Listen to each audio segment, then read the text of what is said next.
Hey, Wellington, what's happening? Hey, how's it going? Pretty good, pretty good. It looks like a wicked setup you've got there, sort of based on the intro video we saw. Yes. Yep. Pretty cool. Is that where you're at now as well? Yep. Fantastic, man. It's a science fiction drinking den. Yeah. Nice. Yeah, I thought it had a little dartboard in the corner there, and looks like you got the whole recording setup as well. Yep. Fantastic, man. Well, look, let's get into it. I mean, obviously, I've been looking forward to connecting to New Zealand. It's not every day you get the chance to connect to Wellington today. So we're going to run through a little bit of you and your music and your story. Sort of, we're going to find out a bit more about your future plans as well. But maybe a good place to start would sort of be how you guys actually started. Well, I put an ad in online for some musos and met up with Jem, and then we connected with Brody, and then Maddie came on board about 18 months ago. So we've been going for 4 years. We had another bass player at the beginning, and then Maddie came in February, March last year. So yeah, this is the lineup here. Right. So as you are at the moment, you've only been playing for about 18 months? Yeah. Yeah. Oh, wow. Well, So it looks like... What's that? No, I was about to say, but it looks like you've achieved quite a bit. Yeah, I guess we're very focused, eh? We don't piss about the things we do. We make plans and we just get on with it, basically. Awesome. Yeah, I think when Maddie joined us, that's probably when we went, right, okay, we want to do something, eh? Yeah. And we sort of were spurred by, was it the Battle of the Bands? Yeah, we did Battle of the Bands. Format. Yes, it was. Yeah. We don't speak about it. No, we don't. We did Battle of the Bands 2018, and then we made the national finals. And then after that, and that's like the last 15 bands out of 80. So we really enjoyed that, had a big night up in Auckland. And then into the new year of 2019, things just evolved. That Matt came in, and that's when we did our album straight after that. So I think he only had about 6 weeks to learn all the bass parts. It was about that, eh? Not even that. And finish all them all off. Yeah. So he's the man. He's the legend. Wow, that's pretty impressive, man. If you've only been playing for a year and a half and you already have an album out. Yeah. Yeah. I mean, we wrote the majority of it in 2018. Well, we were focused. Yeah. We had the goal. Yeah. And it was kind of like, let's see what we can do with this. And then if we can do something with it, well, we'll carry on and see how far we can go. Yeah. Fantastic, man. So obviously we're talking 2020 at the moment, so everything has sort of been a little bit on break, on hiatus for pretty much the entire world. How has that sort of affected you and your writing and concert schedule? Well, our concert schedule got canned back in March, so we had some gigs April and May, and that's got canned. And then, of course, we all had our lockdown around the world. And then we've just really been getting back into the writing just recently, really. So we've been rehearsing, and we're aiming to have our new album done by February next year. Wow. Oh, you're not messing around. That's awesome, man. No, we don't. I saw on your Facebook page as well, you got signed to what is it called, 434 management in the States. Yeah, it's pretty buzzy. Yeah. Yeah. How does that work? What are they what are they doing for you? You want to talk, Brad? Not much at the moment. It's until when the COVID thing dies down, they'll get us over to the States on tour over there. That's sort of the big plan. Yep. It's a bit hard to do anything at the moment, so just sort of sitting, waiting on that all to die down. That'd be pretty cool. Are they doing some kind of distro as well, or trying to sort of help you sort of push the music out over there as well? Yeah, they are. They're what they're doing is they've got us on a few they put us out to a few radio stations, and they've got some ideas for us. But like Brady was saying, that the COVID has kind of like, it's like getting out a freezing gun or something, and you just go spray everything, and everything just waits for a while. You know, they're dealing with their stuff over there, and didn't they just have a hurricane over there? Yeah, they had a big hurricane last week. Yeah. In Texas and New Orleans. So it's been pretty scary. And they got the whole they got the whole election coming up as well, which is going to be a whole different hurricane. Right. Yeah. I think the cool thing, Stefan, is that we know from Spotify that a lot of our fan base is in Texas, and 434 are based in Texas, so it's been a really nice sort of synchronicity there. These guys can actually, they can see the potential in our music, which has been really cool. That's fantastic. Some endorsements, they've got all the contacts for endorsements and all that sort of thing. So still ticking along as much as we can. Awesome. Well, I suppose again, like if you're sort of making the most of what you can at the moment with the whole lockdown and everything, and actually writing a new album, that will probably give you sort of like, you're probably going to hit the ground running next year, especially if you're picking up a bit of traction in the States. I could definitely see why your music would appeal to a lot of the American, especially all the southern states. It's got that sort of really gritty, dirty vibe to it. Yeah, that's cool. Yeah, cheers for that. That's good to hear. Yeah. So what sort of influences would you sort of say that you've got?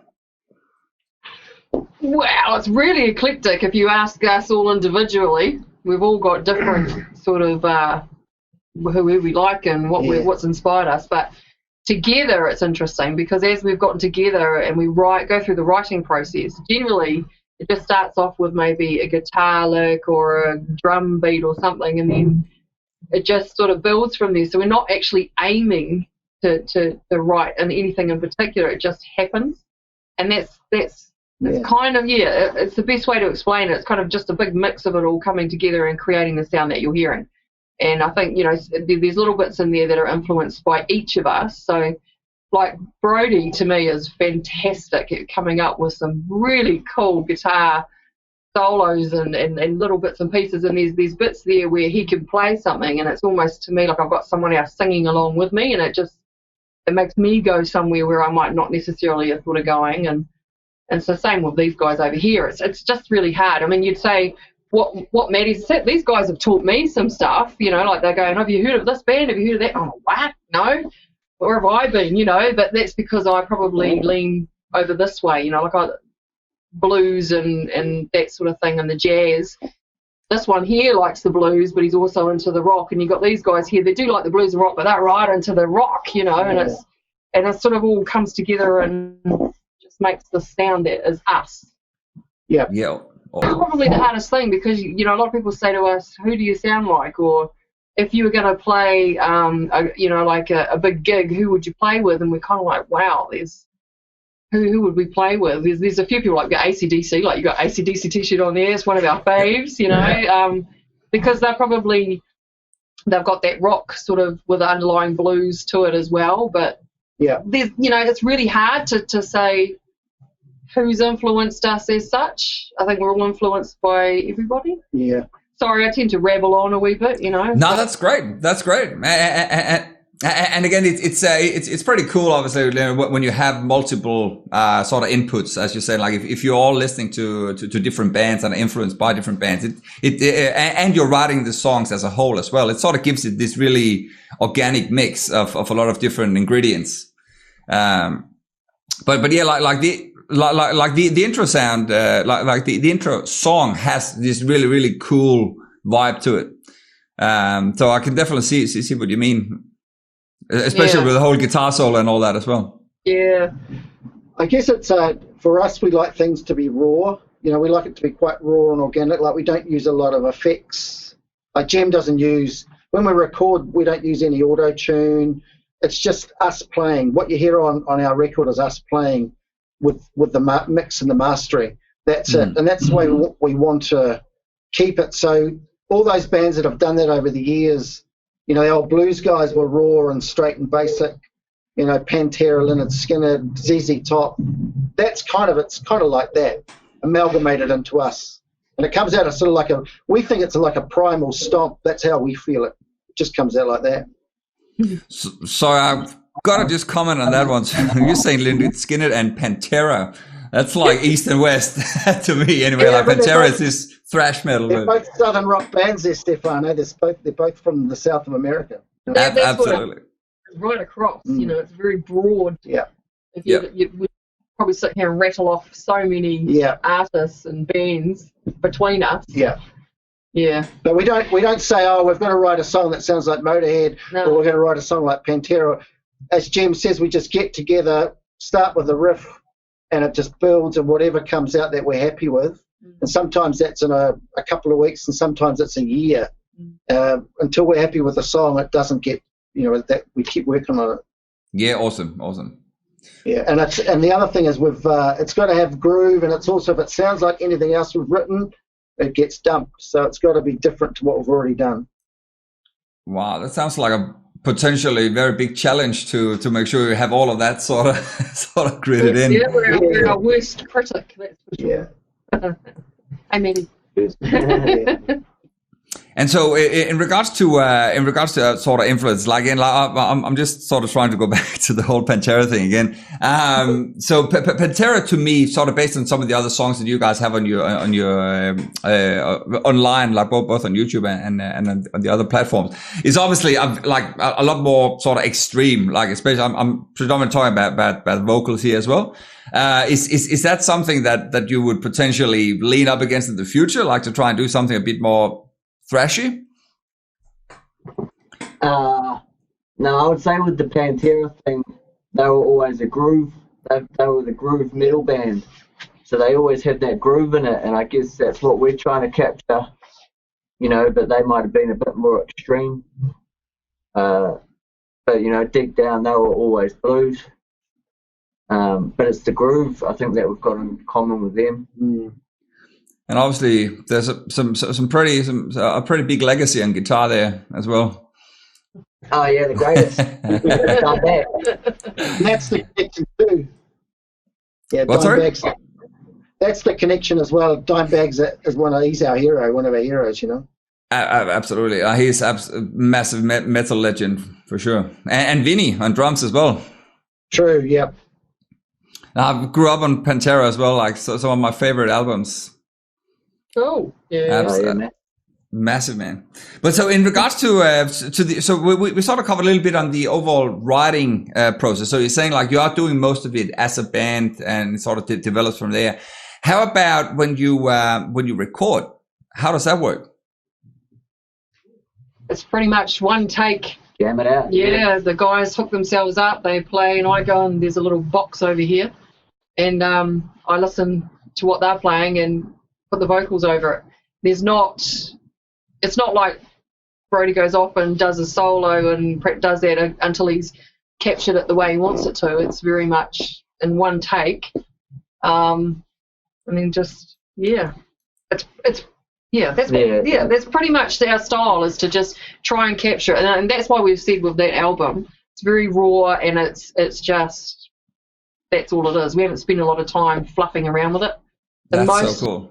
Spent fluffing around was when we got it mastered, right? Yeah. And just getting the levels right. Yeah. Bits and pieces here and there we think of. Yeah.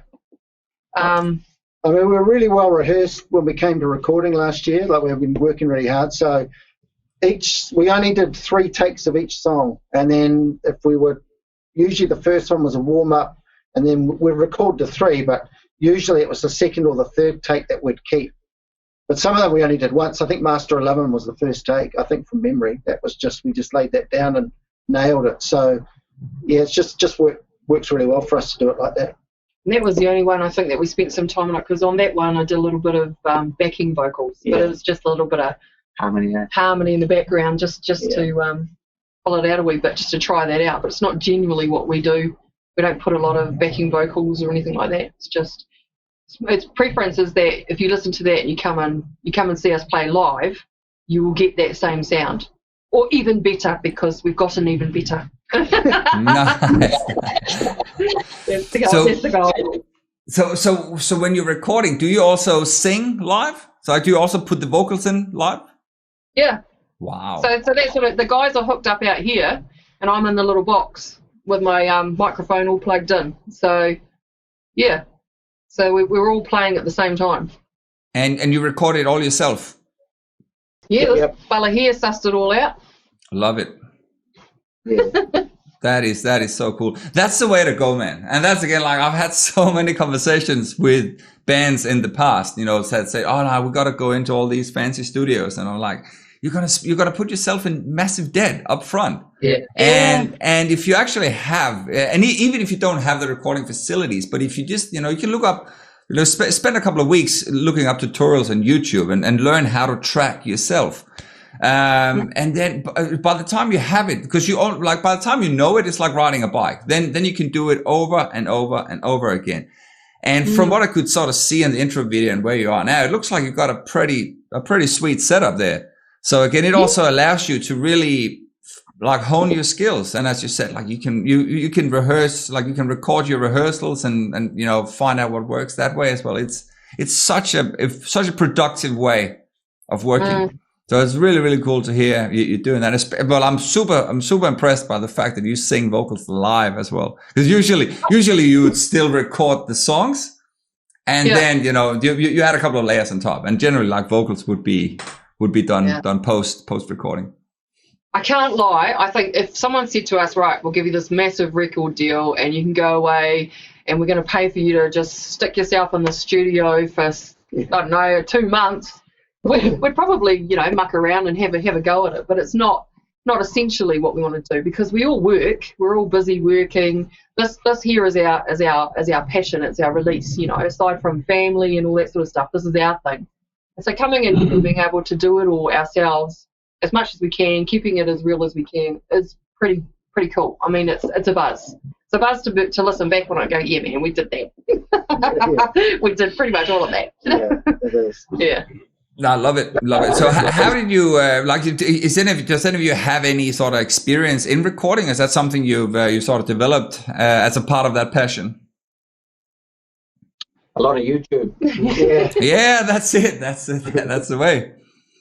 That's about it. We just bought, what did we buy? One of those things? We bought an interface. An interface. Some monitor speakers, some good headphones. That's essential, good headphones. Yep.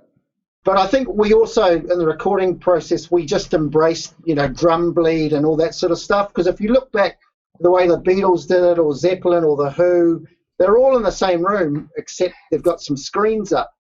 And we kind of just embraced that and worked on that. And in the end, the drum bleed and all that really didn't come into it. You can't hear it.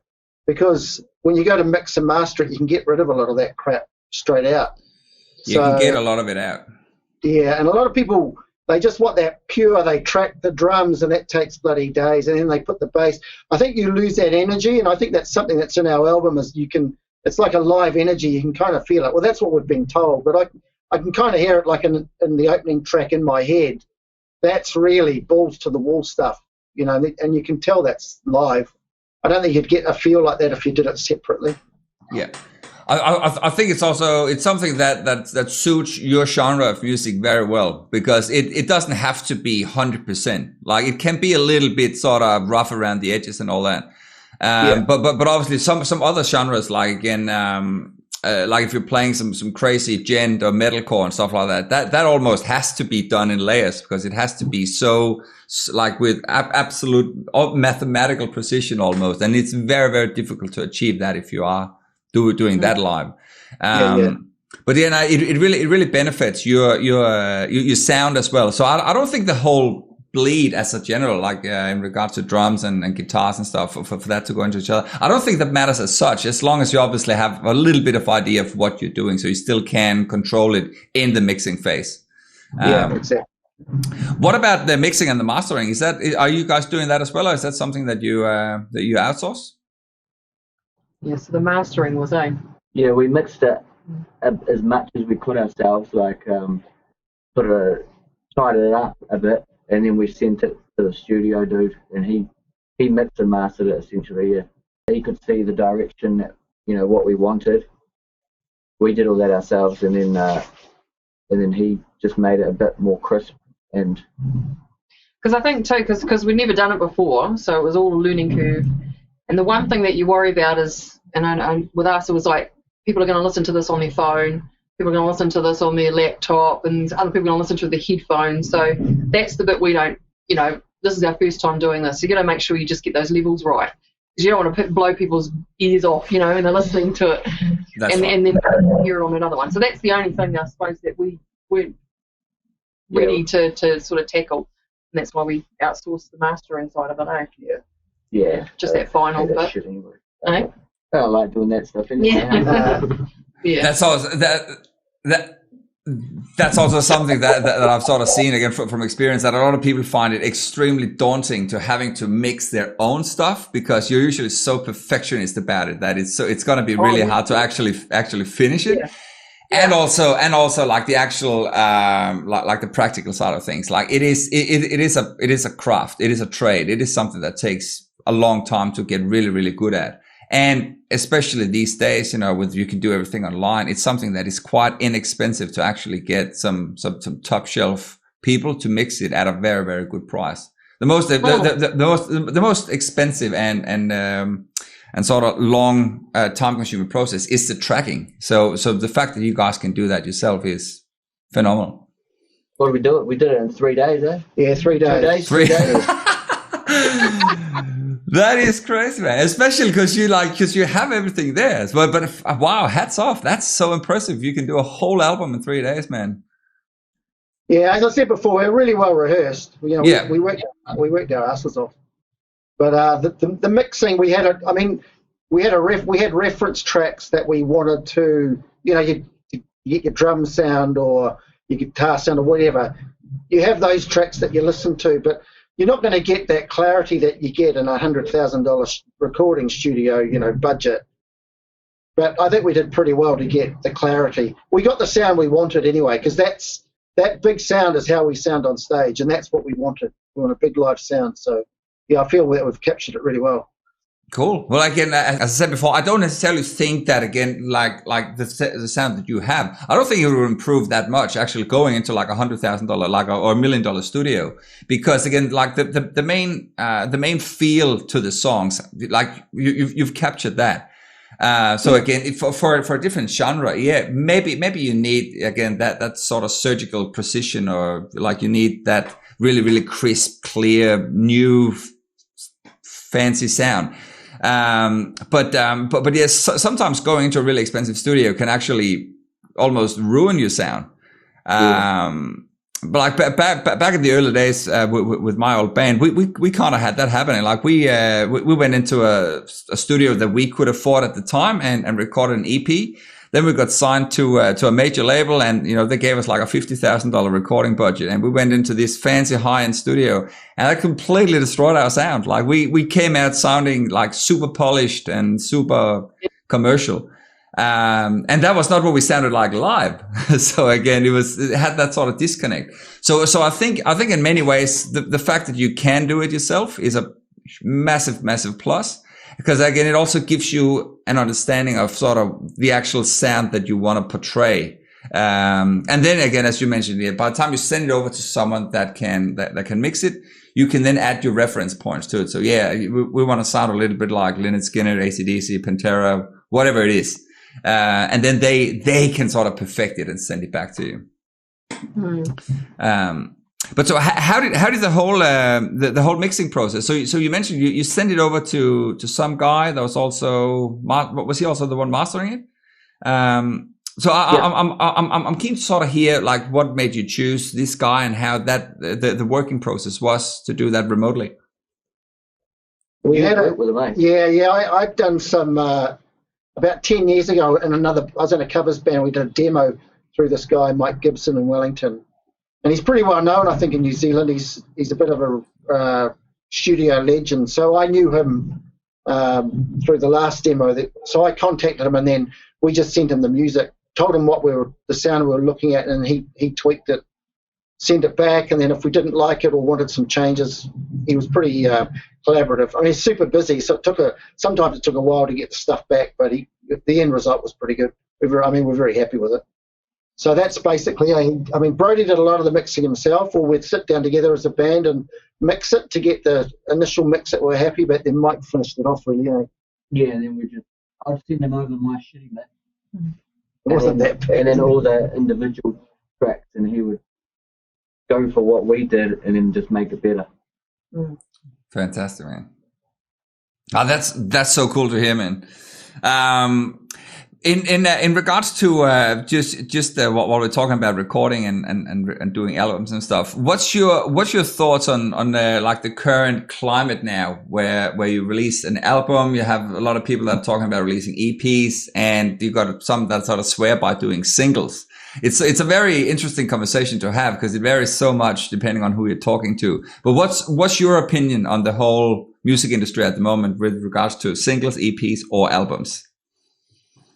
Maddie? Oh, it's a tough one, eh? It's a real tough one. Everyone's got their own opinions, and That's it. Yeah, we just sort of, I suppose we just watch what everyone else is doing and try and glean some info from that. I mean, with us, we could have like released just singles and that if we wanted to, but it was more about just let's get the album out. Yeah. I mean, we didn't. I reckon a lot of bands make their albums too long these days. You know, like we aimed ours is 37 minutes, I think.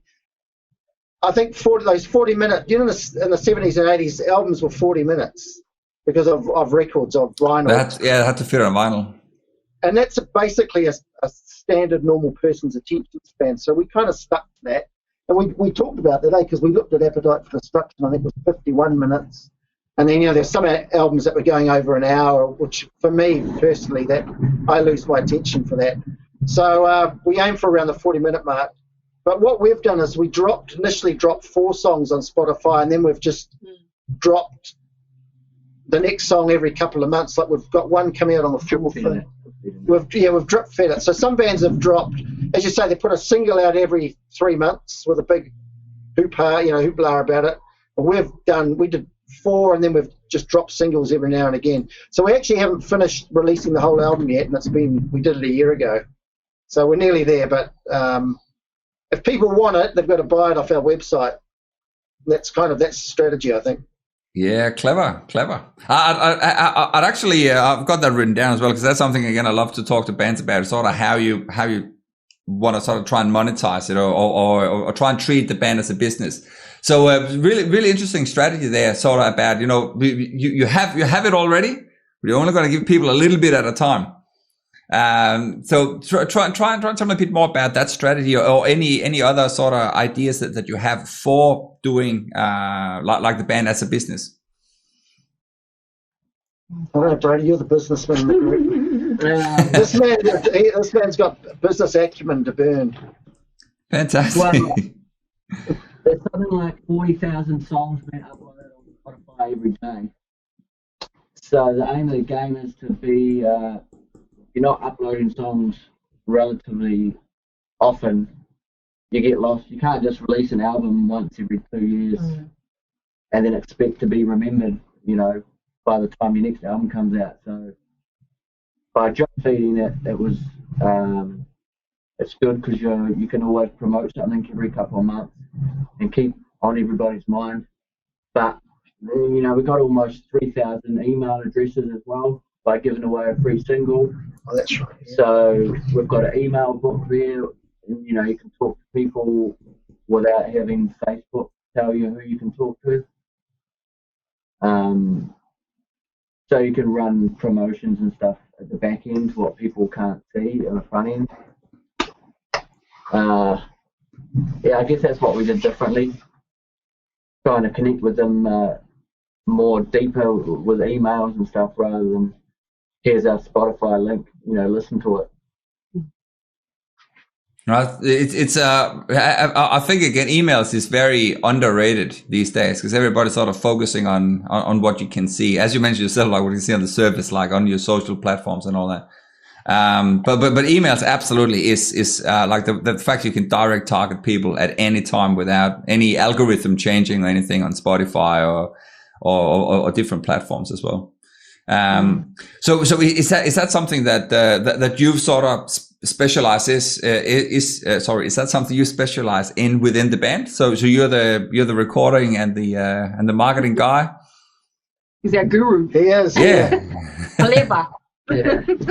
Yeah, Brody's done. I mean, he's done the website, and that's where we've got our blogs and all that. I mean, he put all that together for us. Done a great job.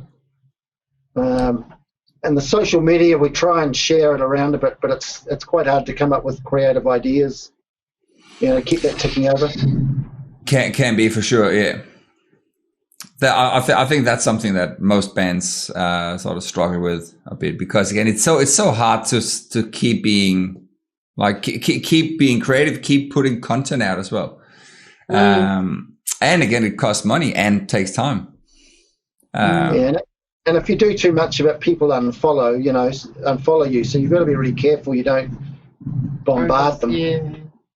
Yeah, I suppose that's again another fun conversation to have, because it probably comes down to, again, to what kind of content you're putting out. If it is something that is creative and interesting to watch and something that appeals to your target audience, I'm sure they would still, gulp it up. But yeah, if you're just putting out crap all the time, then probably if people keep getting their emails or their newsfeed spammed with some stuff, you're right. They might sort of either unfollow or block or something. Yeah. But just touching base on the social media platforms, how are you sort of approaching each individual platform at the moment? Because you actually got quite a few videos up on YouTube, which is something that usually most bands don't prioritize as much. But what are you sort of doing to please each platform?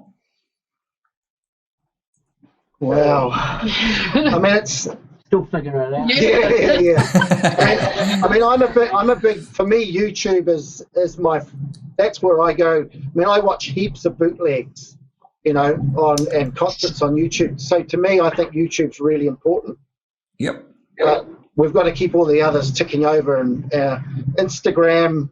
I'm not personally into Instagram a lot, where the other band members are. Facebook, we use our main page for any big announcements, but we've got our Mojo Mofos group for just sticking up stuff we like to share, or if we find a really good concert clip or something funny about the rock business, we'll put that in there, and that's a special group for people. That stuff we don't put on our Facebook page.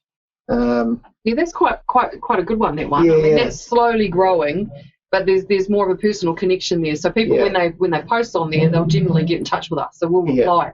So if they want to have a conversation, they're likely to get one of us, and we will come back. So there's a few people that are quite regulars on there, and they're posters themselves. It's quite nice to share a lot of stuff. So it's not necessarily us just posting stuff about us.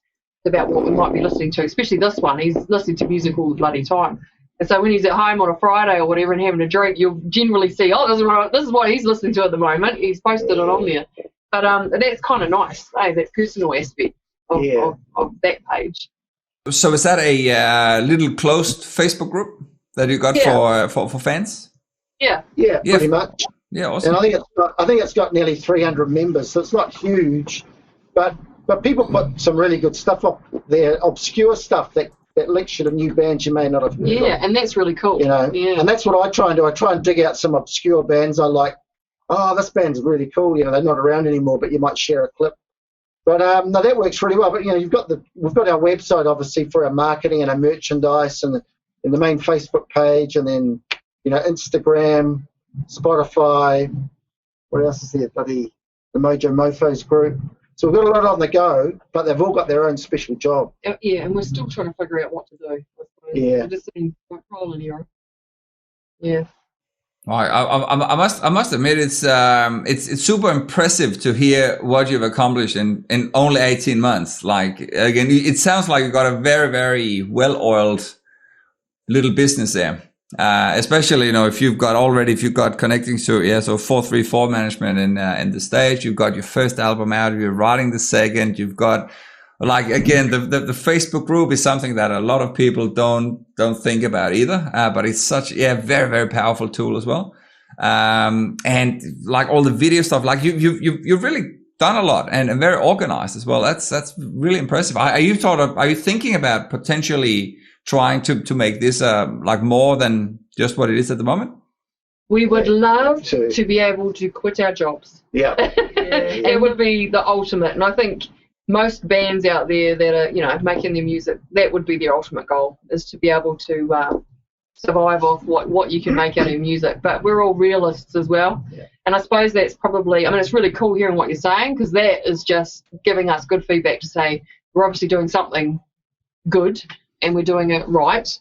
Because we all, like I say, we all work. So it's really important that we use our time that's spare to do some of the stuff that we need to be doing. And, I'd say, Brody and Morpheus here probably direct me and Maddie more so, eh? Me and Maddie is sort of go, well, okay, what do we have to do? It's like, hey, what are we going to do? These guys here just kind of steer us in the right direction.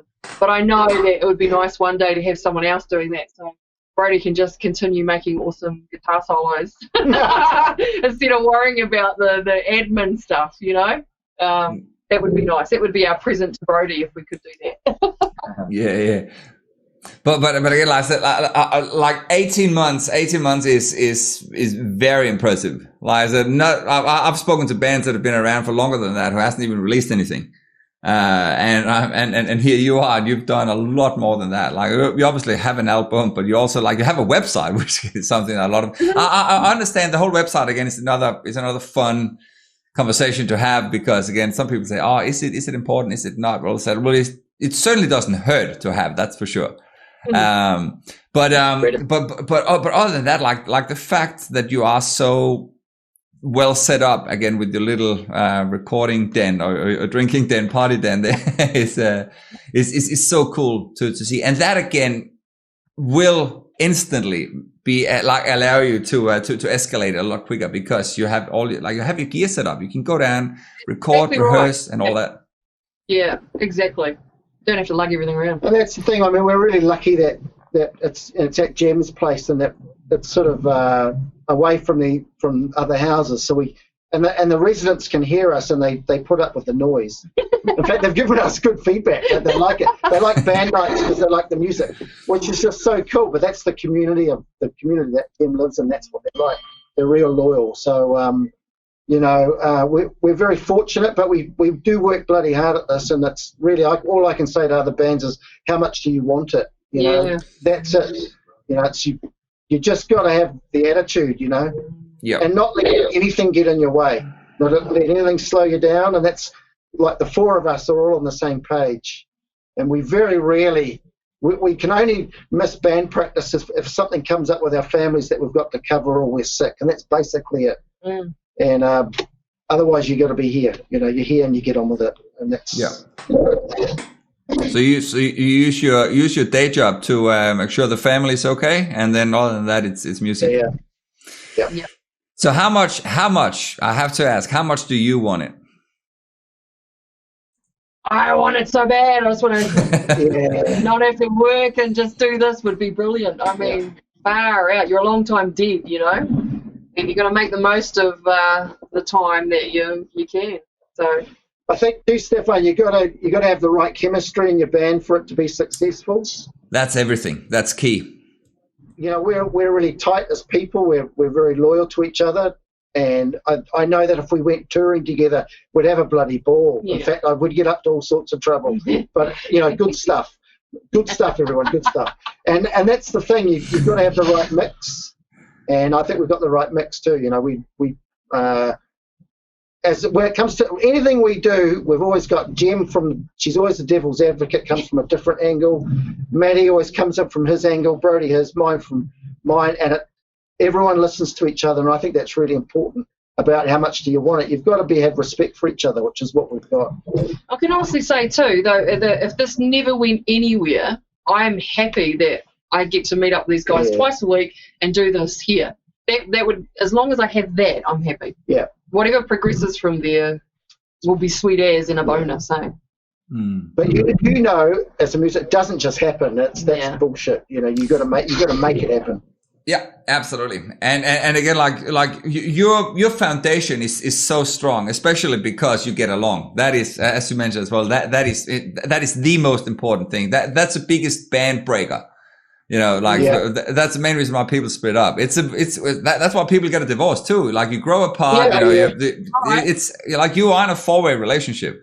Yes. And so as long as everybody can have their own say or have their opinion, you sort of you leave your ego outside when you go into the rehearsal room and stuff. So I mean, like it's so refreshing to hear. And the fact you have like your ambitions as well, because that's again another really interesting conversation. That is, if there is an age limit to have dreams of making music your life. Well, we're lucky too because we've all got supportive people in our lives, so they understand that this is what we want to do. They're not like looking at their watch when are we coming home, or ringing constantly, or what the hell are you doing, Yeah. We're lucky in that. Yeah, we are. Were you talking about age limit before? Did you mention age limit? Yeah, because again, I've got so many people who are saying, "Oh, look, like I'm in my mid-30s, I'm in my 40s."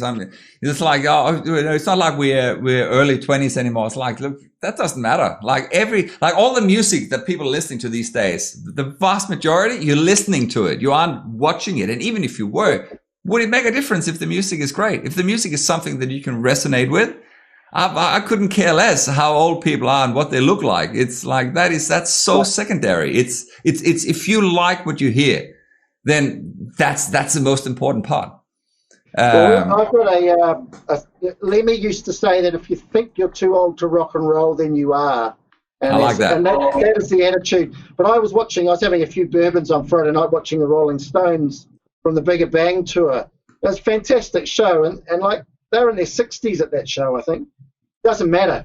It was awesome. So no, age is that's out the door. We don't care. And that's it. I mean, I agree 100%. Like again, I know it sounds so cliche to say age is just a number, but it is. Like unless you're planning to, I think I might be like a UFC fighter, or I might be a professional footy player. All right, maybe not. But everything else, it's just a mindset. So again, it comes back to the whole thing. How much do you want it? How much do you believe in it? Well, we believe in it. We believe in it 100. Yeah. Well, it sounds like a lot of other people are. Again, you've got a management already. Like again, if you've got building all your platforms and stuff. I think you had like, what is it? You got about 8,000 is it on Facebook and stuff like. You got a huge following already, and that's why I'm saying it's so impressive to see after only a year and a half, and you've got a second album on the way. Like that is, I'm super impressed, man. Like that is, and it sounds from what you're saying too that again it's dialed in. It's like, to me actually, just to give you another analogy, to me this is the same as someone saying, I got to lose weight, I got to get in shape. It sounds like you guys are following the plan to a T. Again, rehearsing twice a week, you only cancel if something urgent comes up with your family. So again, you got that priority locked in as well. So it's just like, it's so cool. It's so cool to hear, man. And the funny thing about this, and just to give you a little bit, about sort of my view on it here on the other side of the continent or other side of the screen here, is the fact is like every time I get introduced to a new band, I just see a couple of band photos. I might see a couple of videos. I might listen to some songs, but I know nothing about what happens, until I actually start talking to people. So I can have, oh wow, these guys sound so cool. They sound like they've got everything nutted out, and then you talk to them and they have no idea what they're doing. And sometimes it's the other way around. But it's really, really cool to hear, how dialed in it sounds like you guys are. So again, just wanted to let you know that's wicked. But let's try and have another look at stuff here. So, so that's again, just based on what we're talking actually about moving forward here. So, in regards to the importance of having a business plan, what's your thought of that sort of strategic planning and moving forward and having a business plan? Well, it's the way we've done everything actually, right from the beginning. Even back 2 years ago, we decided to go and battle the bands in New Zealand. So we wrote a plan, and then coming to the album, we wrote a plan. So we write plans, I don't know, probably every always something from the one. Yeah. Probably every 2 months, we'll set out a 2 or 3 month plan, and we actually stick to it. And that's the only way, because everyone knows that in your lives and your business, you actually have to have a plan. You can't just roll through this ad hoc. It's certainly fast tracks your journey to have a map to know where you're going. Absolutely. How good are you at sticking to it? And what happens if you don't?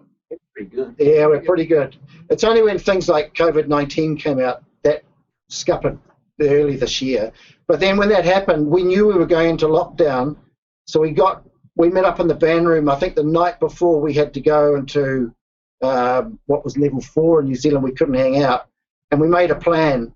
So for the 8 weeks that we were in lockdown, we actually did stuff. So, awesome. Yeah. So what did you manage to do during lockdown? Well, I did that drum playthrough within my head. Yeah, there's a few things that for promoting. Spotify. We got a backdrop made. Jim's daughter does a backdrop. I think we designed new T-shirts. Didn't we? I think we did that time. Whole bunch of sort of business stuff. Yep. Yeah. So so you mentioned you had a couple of sort of 2 months plans. What about, have you got like a 2-3 year plan or something like a bit longer term? No. I think, yeah.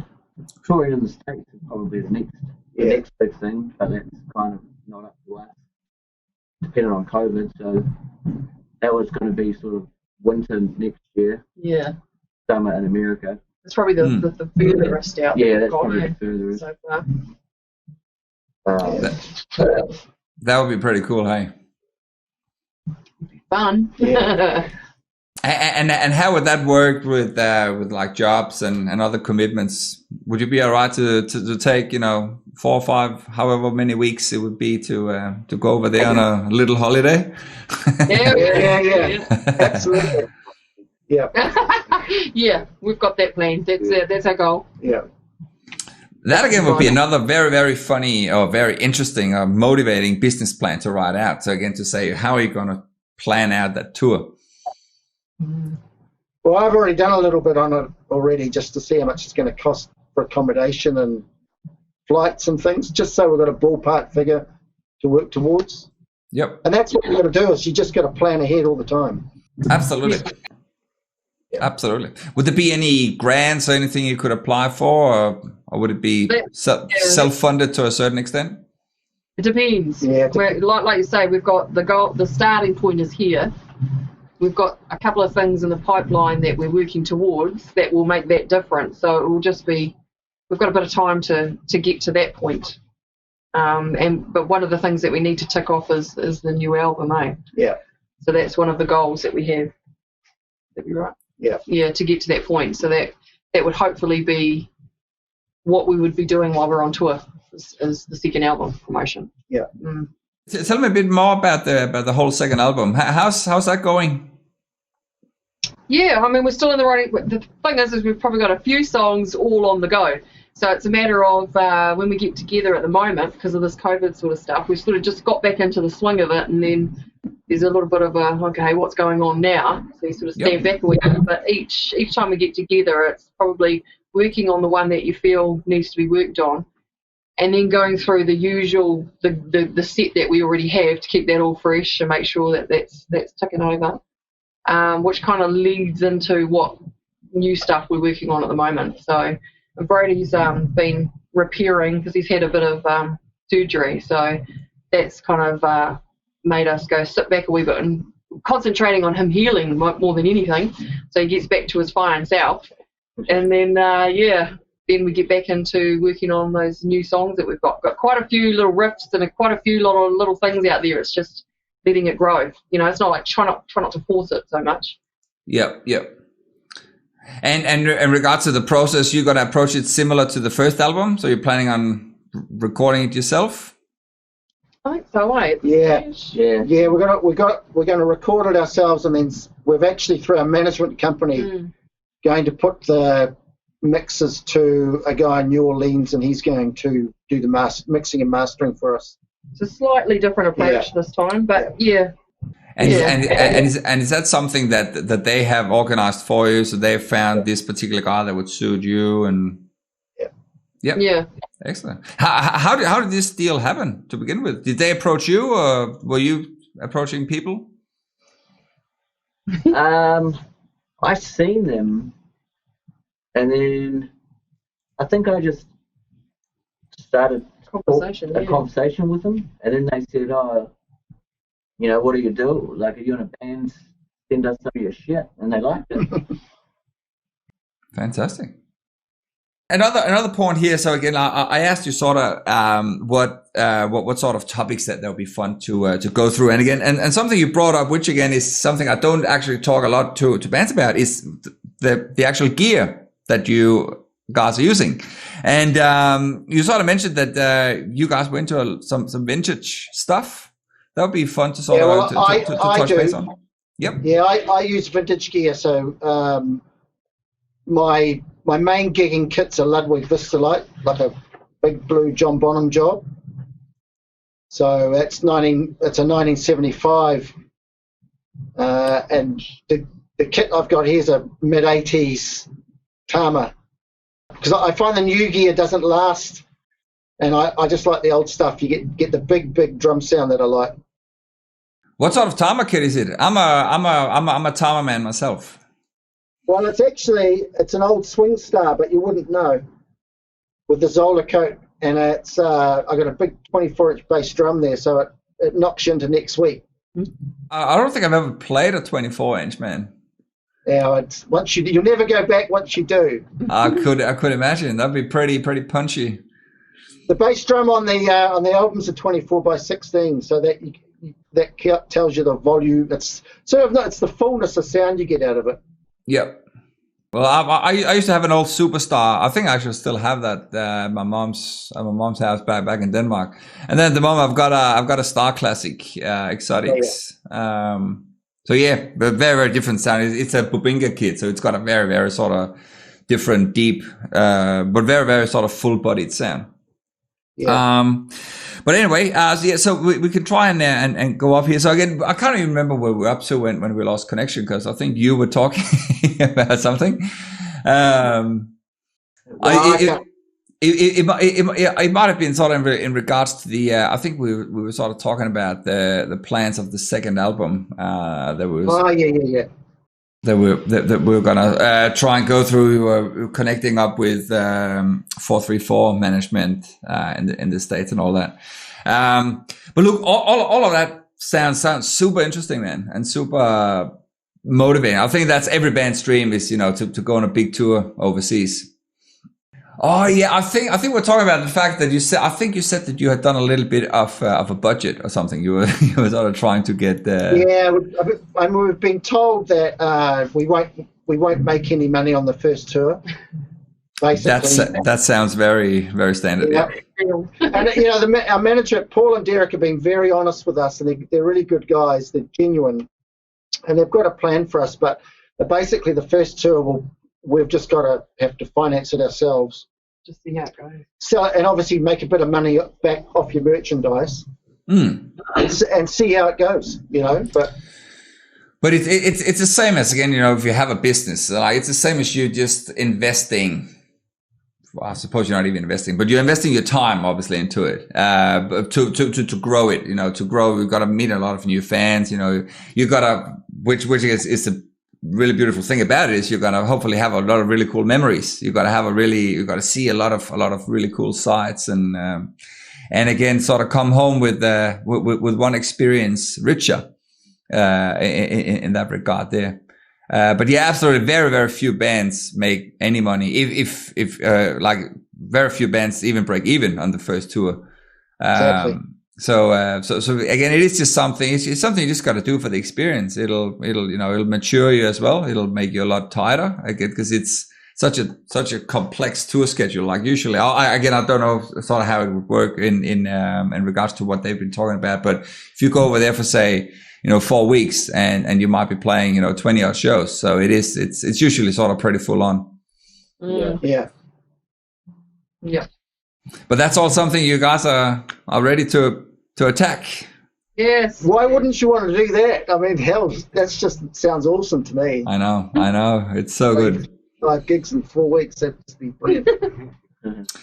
It is, but then at the same time, like you have other people, which again is totally cool too. Like you got other people saying, oh, so we play this, like we released our second or third album or something like that, and we're just happy just playing, locally wherever we live, just going in a little circle around there, and I'm perfectly happy with that. That's awesome too. But again, if you do have those extra ambitions, man, it's so cool to hear that you guys are sort of striving for it.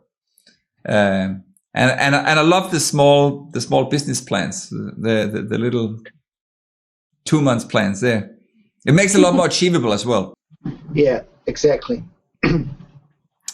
But so if people sort of were to follow you, I'm mostly talking about people that sort of will be listening back to this year as well. Which social platforms should they go to if they want to stay up to date on Mojo Alice? Facebook's pretty relevant. Facebook was the obvious one, probably. It's the easiest one. It's probably the one we can all get onto relatively quickly and keep updated. Yeah. Yep. Instagram's coming. That's coming up, eh? But I mean, I think Facebook would be the best one. And like I say, the ones that really want to keep in touch, they can go on that Mofo page and the group and get more of a real time update if they wanted to. Or, and is that found through the web? So through the Facebook that they can access the group there. Yep. Join. You only get kicked out if you can do conspiracy theories or you get push. Too heavy. Yeah. It's pretty lighthearted in there, eh? Yeah. It's just about music. It's music that we like and a bit of a laugh. Yeah, it is. Which is definitely what we like. Yeah, exactly. And a good laugh. Because while we're focused on all this, we do enjoy a bloody good drink and a bloody good laugh. These two on the weekend let loose big time. And you'd catch up with that on our stories. If you look on stories, it tells the story about what the boys get up to on the weekend. Not me, I'm quite a quiet retarded. Yeah, whatever. It's the worst. No, that's not true. Nice. So is that on your Facebook and Instagram stories? Yeah. Brody's cool. very good at putting pictures, the morning after pictures up. Hey. They're usually the ones that are a little bit less appealing to watch. I could imagine. I have this segment that I usually ask every band that's on, and you've actually mentioned quite a few already. But that is sort of if you have any sort of tips and tricks, any good advice to give to any other bands or artists out there. Something that's worked well for you. I loved your little 2 months plan. But if there's anything else you sort of can say, this has worked very well for us. If there's anything you'd like to share? Oh, God. Practice. Yeah, practice. It's always a good one. Yeah. I think that's what did a big thing for us is changing it to 2 times a week. Yeah. Luckily, we can do that, because we don't have to worry about hiring out space or anything like that, so we're lucky. But that made a huge difference, especially with the new stuff. It tends to grow a lot quicker because you've got that extra time. But also take critique. It's always good or bad. Yep. Take it, but you don't have to accept it as gospel, because some people out there are just assholes. And they just got nothing good to say, and they make it their thing to come out and be negative, So, but you can always take it, sort of listen to it, and then throw it away if need be. But you can't. A bit of critique doesn't hurt. Keeps you a little bit real, but founded. Yeah, and not being too concerned if you can't get on. Like we're on various internet radio stations around the world, but we struggle to get on our local ones, and that's like we accept that. We're not everyone's cup of tea in New Zealand, and lots of bands have made it without getting radio play. So we just keep focused, and as Jem says, take the knockbacks and then use them to your advantage. Build on it, learn from it. Really important. 100%. And again, like especially sort of with the mindset you guys have. If you're looking at America, they've got 350 million people, and what have you got? You've got 4.5 million in New Zealand. Yeah. It's probably a little bit more interesting to be on radio in the States than it is to be in New Zealand. So yeah, I wouldn't probably have any sleepless nights over the local radio station either. I think also too, being having your own identity as a band. Like, we don't try and copy anyone else. It's like Jim said earlier. Yep. What comes out when we all get together is our sound, and I think that's really important. Really, really important. Exactly. Just be true. Like, be true to what you believe in and what's important. And yeah, like the whole thing about other people's opinion is something that, again, yeah, the sooner you let go of that and not be upset about reviews and stuff, the easier and the more smooth the sailing will be. Because, like, reviews to begin with, in my personal opinion, are bullshit. Like, you can send someone out to review a band and a genre that they don't particularly enjoy to begin with, and then it's never going to be a good review. So you can definitely write down feedback if it is constructive feedback and say, oh, based on, facts, like your guitar was out of tune, or like something that you could benefit from. Your levels were a little bit out, like I couldn't hear the backing vocals, or I couldn't hear the 24-inch bass drum, or whatever it was. Like, and you can have something like that, something that would go across all genres. But the fact you have people giving you their personal opinion on your music, I find that to be absolute bullshit, and have done for a very, very long time. I know they're out there, and they probably serve some space, like they are probably required out there. But if the quicker you can let go of it, the easier it is, because they make no sense in my personal opinion. So yeah, absolutely. That's something that's very important to just acknowledge. It's out there and just move on. It's obviously great to get a good review. Granted, I mean, it's nice to read somebody enjoys your music, but you're going to hear that from your little Facebook group anyway, because that's the true fans, the devoted fans. Yeah. Have you thought about maybe doing like a Patreon page or something, and maybe getting some of those local fans to maybe actually give you a little bit of donations and give them something back, some exclusive content or anything like that? I think we're still learning about all that sort of stuff, and that's not familiar to me as such, but we definitely see other people doing it, right? It's kind of like we're not at that stage yet, but I think that's something we would like to maybe look at. Yeah, I think if you're a professional musician, I think Patreon's been really important. Yeah. I don't think, in my personal opinion, I don't think you should ever underestimate it, because especially with the facts, especially with the reach you have already. So like I said, you've been around for 18 months, you've done an album, which you're already being smart about, like, and you're sort of drip feeding into the system. You've got a second album coming up very, very soon. You got, what is it? You got, I think I just said, you got 7,600 people following you on Facebook. I just got your Facebook page up here, but obviously I can't see what you have on the other platforms, but you have a big reach, especially if you're also saying you've got people listening in from the States and stuff, particularly in Texas.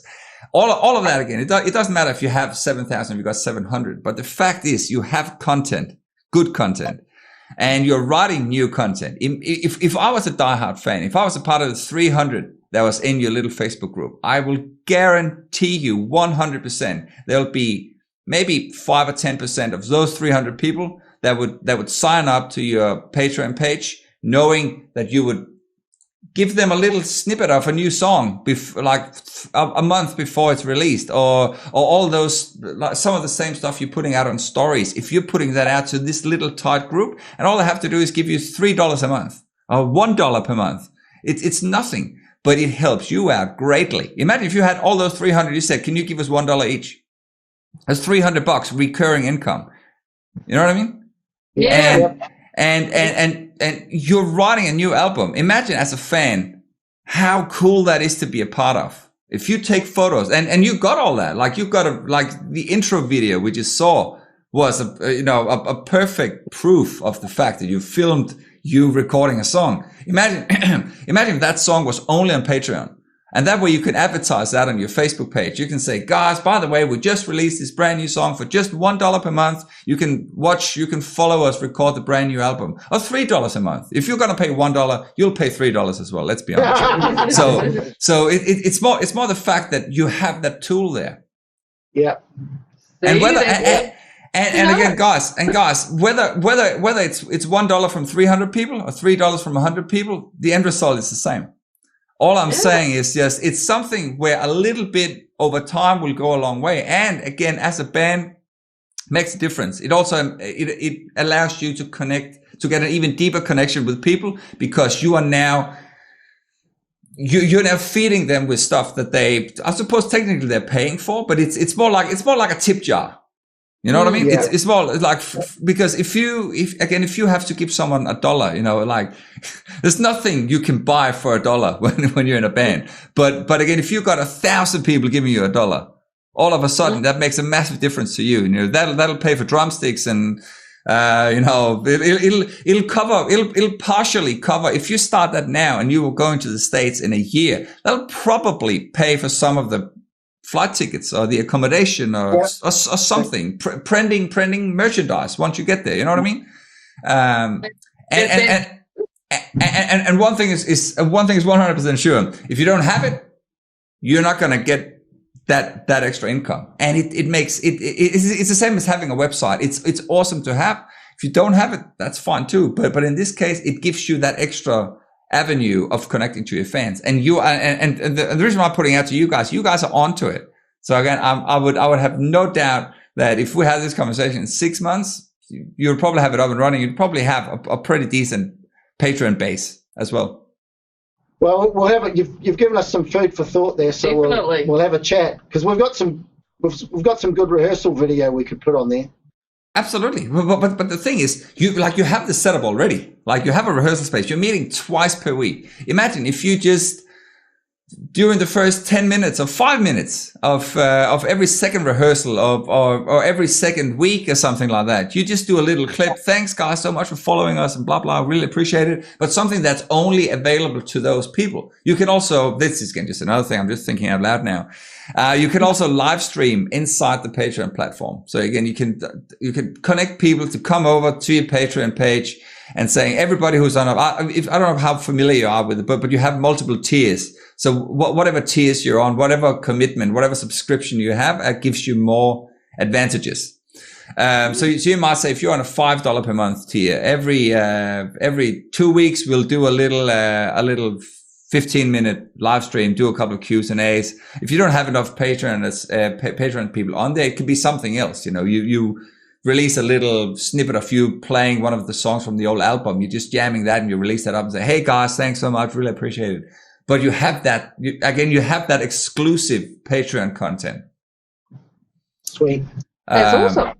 Yeah. So again, it's something that I think would suit you guys super well, because again, you're on top of things and you are trading as a business. You want to go places. To go places, you need money. This will allow you to get money, even if it's just a little bit to begin with. But you know what? As I said, it all helps, and you got to start somewhere. You didn't start out by having 7,600 people on Facebook. Yeah. Cheers for that. Yeah. So that's great. Just some advice.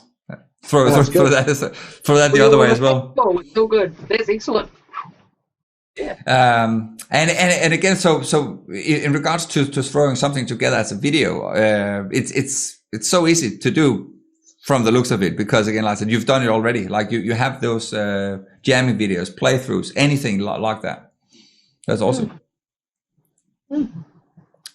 There we go. Awesome, man. Look, is there anything else that you sort of was thinking about that would be cool for us to touch base on before we round up? Have you got any shout outs? Any people that are important to give a little mention to? Yeah, Lou Menzies. Thank you, Lou. Yeah, she is our mutual friend. Bass babe, yeah. Very, very hardworking young lady in the Perth music scene. So a big kia ora from New Zealand, Lou. That's it. Now she's an absolute local legend. Doing a lot of stuff for the local music scene as well. It's bloody awesome. Need more people like that. Yeah.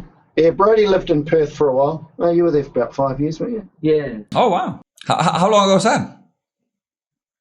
4 years ago. I was there for 5 years. When did you get deported? 2015. So how does the Perth music scene compare to Wellington? I don't really know. I wasn't jamming over there, really. Oh, right. I was just finding my way still, practicing. Nice. Had a few jams down at, what's it called? What's the Red House Studios? Roundhouse Studios? Yep. I believe there's the Hen House as well. Hen House, that's it. Yep. Yeah, I spent a little bit of time there. Good stuff, man. No, it's a beautiful city. Like it's been a beautiful day today. It's been like 18, 19 degrees, sunny, super warm. I've been outside most of the afternoon, so it's a beautiful place. But so is Wellington as well. But it's always fun to sort of hear the differences between the local music scene and how everything is working locally. Guys, look, it's been super cool to hear about your stories, and I'm actually really excited about sort of following where everything is gonna go in the next couple of months, especially sort of coming out of COVID, because it sounds like sounds like you guys are onto something. Well, cheers. Just thanks for the opportunity. It's been fun tonight having a chat with you. Yeah, no, anytime. Look, by the time you have the second album up and running, let's do another one. Sounds good, yeah. Or by the time we have some exclusive content, we'll put it on here. I'll tell you what, so when we get Patreon going, I expect to see your name. First subscriber can be Mr. Helhammer. For sure. Let me know. I'll come in and I'll have a sneak peek at all your content. We'll put Maddie on there with a shirt off. That'll get us all. Actually, speaking about shirts as well, Patreon recently released a way for you to do exclusive merchandise through Patreon. Ooh. So they actually do everything as drop shipping as well. So if you just create a certain tier, once you've been a tier member for 3 months, you can you instantly get there could be like a t-shirt, it could be a coffee mug, a hoodie, or something like that. But you create it and you don't pay anything for it. All you have to do is just get the Patreons to come in and subscribe to a certain tier. Then Patreon sends them your t-shirt or your hoodie or your whatever merch you have created. That's again another really cool thing. I can send you a link to it once we're done here, so you can see. Yes, man, that'd be cool. Yep. We'll give it to our business manager. That's it. Make sure it ends up in the right hands. Yeah. For sure, man. Thanks so much, guys. I'll finish off here on the last song here, so we can actually. Do you want to introduce that? I've put on the let's see, what was it called again? The Mastery of Loving. If you want to introduce that song. Yeah. Sure, you introduce it. Oh, I introduce it. Yeah, go on. Go on, do it. Oh God. I don't know. I'm all of a sudden I've gone shy. Master 11, yeah. So that is probably one of my favourite songs.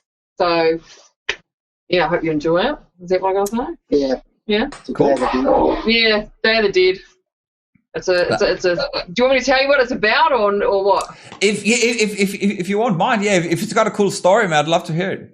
Yeah, well, I mean, yeah. The story it's about the Day of the Dead, so it happens once a year, and the song is sung from Madame Brigitte's perspective, who is a voodoo god.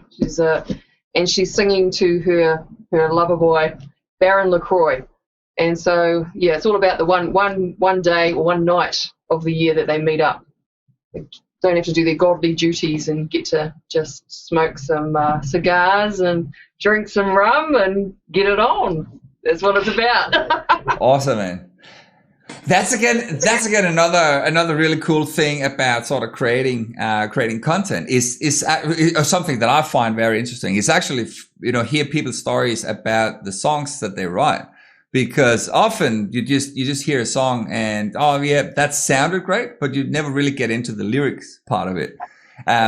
This is again just my personal opinion. Like I love the lyrics, I love the story of the song, and there's definitely people out there that have that same what do you call, passion or interest as well. So that might be something, if depending on who's writing the songs, something that would allow you or that person to tell that story as well. So Yeah. something else for a little bit of content, super easy to do as well, because it can literally just be you taking a camera and just talking about it. It can even be an intro to a song as well. But anyway, now I'm rambling. Excellent. Thanks a lot, guys. I'll put the song on now, and you have a wonderful evening in Wellington. Thank Cheers, you. mate. See you later. Thanks, guys. See ya. Cheers.